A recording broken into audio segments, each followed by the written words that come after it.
पिछले सूत्र में हमने मनःपर्यय ज्ञान के बारे में जाना। अवधि ज्ञान के अनंतानंत विभाग को जो जानता है उसे मनःपर्यय ज्ञान कहा जाता है। आइए अगले सूत्र में हम केवल ज्ञान के बारे में जानेंगे। 29वां सूत्र है सर्वद्रव्य पर्यायेषु केवलस्य, अर्थात सर्वद्रव्य और उसके पर्याय समूहों को जो जानता है उसे केवल ज्ञान कहा जाता है। अभी यहाँ पे प्रश्न उठते हैं, सब द्रव्य कितने होते हैं? जीव द्रव्य अनंतानंत होते हैं, पुद्गल द्रव्य उससे भी अनंतानंत गुण होते हैं और उसके अणु और स्कंद दो भेद होते हैं। धर्म द्रव्य, अधर्म द्रव्य और आकाश द्रव्य एक एक ही होते हैं और काल द्रव्य असंख्यात होता है। अभी द्रव्य किसे कहा जाता है? जो सत हो और उत्पाद व्यय और द्रव्य युक्त और गुण सहित हो उसे द्रव्य कहा जाता है। पर्याय कितनी होती है? पर्याय तीनों काल में अनंतानंत होती है। और पर्याय किसे कहा जाता है?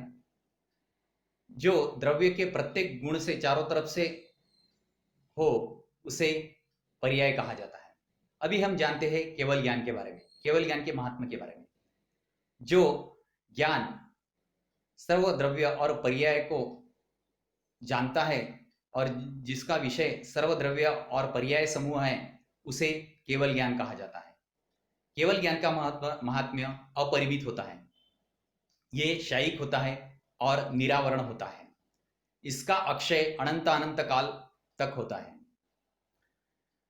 तो हम कई बार कहते हैं कि कण कण में भगवान बसते हैं। इसका अर्थ यही है कि भगवान के पास केवल ज्ञान होता है वो सभी तीनों काल में सभी द्रव्य और पर्याय समूहों को एक साथ जान सकते हैं। चलो आइए अगले सूत्र में हम जानते हैं कि एक साथ एक आत्मा में कितने ज्ञान हो सकते हैं। अगला सूत्र है एकादीनि भाज्यानि युगपदे कस्मिन्नः चतुर्भ्यः, अर्थात एक साथ आत्मा में एक ज्ञान हो सकता है या तो फिर ज्यादा से ज्यादा 4 ज्ञान हो सकते हैं। अगर आत्मा में 2 ज्ञान होते हैं तो वो होते हैं मति ज्ञान और श्रुत ज्ञान। 3 ज्ञान होते हैं तो मति ज्ञान, श्रुत ज्ञान और अवधि ज्ञान, या मति ज्ञान, श्रुत ज्ञान और मनःपर्यय ज्ञान। और 4 ज्ञान होते हैं तो मति ज्ञान, श्रुत ज्ञान और अवधि ज्ञान और मनःपर्यय ज्ञान हो सकते हैं। अभी प्रश्न उठता है कि एक साथ आत्मा में 5 ज्ञान क्यों नहीं हो सकते हैं?